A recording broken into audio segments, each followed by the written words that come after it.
Welcome viewers, हमारी आज की वीडियो इस प्लेटर ऑफ लाफ्टर के बारे में है।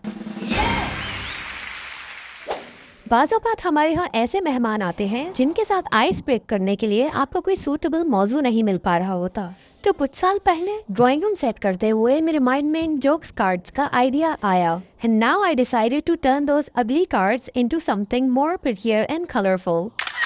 तो हमने स्टार्ट लिया 10 स्ट्रॉ से और उनके क्रंच्ड पार्ट को स्ट्रेच करके खोल लिया। फिर हमने स्ट्रॉ को बेंड करके एहतियात से एक स्लिट दिया जिसे स्ट्रॉ के एंड तक जाने से पहले रोक देना है। फिर हमने फ्लैग बनाने के लिए रफली एक रेक्टेंगल बनाया और स्मॉल फूड कंटेनर्स के लिड से कर्व्ड एजेस देके एक ही साइज के कई पेपर्स कट कर लिए।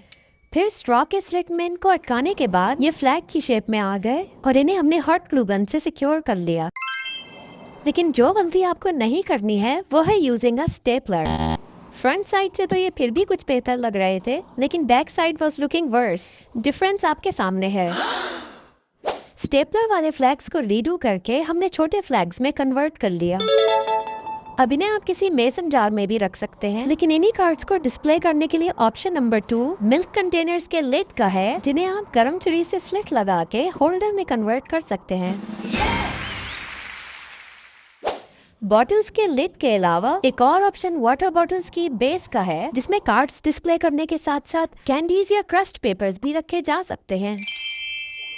फिर हमने अलग अलग स्टाइल्स ट्राई किए, लेकिन इन लिड्स में जो कतरने हमने डाली उन्हें हमने ग्लू गन से फिक्स कर लिया। इन बोर्ड्स को हम मुख्तलिफ जार्स में कैंडीज भर के भी खड़ा कर सकते हैं। अब हमारे पास होल्डर्स की एक वैरायटी आ गई थी, लेकिन फिर हमें एक और आइडिया सूझा और हमने अचार की बरनी के ढक्कन से एक सर्कल काट के उसका रेडियस निकाल के एक ऐसा कटआउट बना लिया जिसे रोल करके हमारे स्टैंड की बेस बन गई। लेकिन एडिशनल सपोर्ट के लिए हमने हॉट ग्लू गन से इसमें लिड भी अटैच किया और स्टैंड में बोर्ड लगाने के बाद इसके पोल में 2 और कलर्स ऐड कर दिए।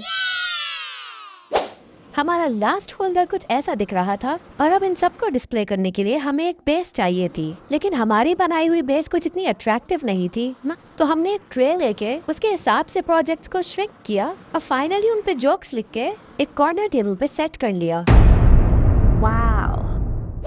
फेरी लाइट्स ने इस कॉर्नर में मजीद जान डाल दी, लेकिन मेहमानों के सामने जोक्स के फ्लैग्स निकालने से पहले make sure that everything is intact. मैंने इस डिस्प्ले की हर चीज को ग्लू गन के डॉट्स लगा लगा के फिक्स कर दिया, ताकि बीच महफिल में मेरा ये प्रोजेक्ट पंखे की आवाज से तितर बितर ना हो जाए। अगर आपका सेटअप सोबर कलर्स में है तो आप सेम प्रोजेक्ट सोबर शेड्स में कॉपी कर सकते हैं। Now it's time for a joke. Good days are coming. They are called Saturday and Sunday. Have fun with the project. See you in the next video.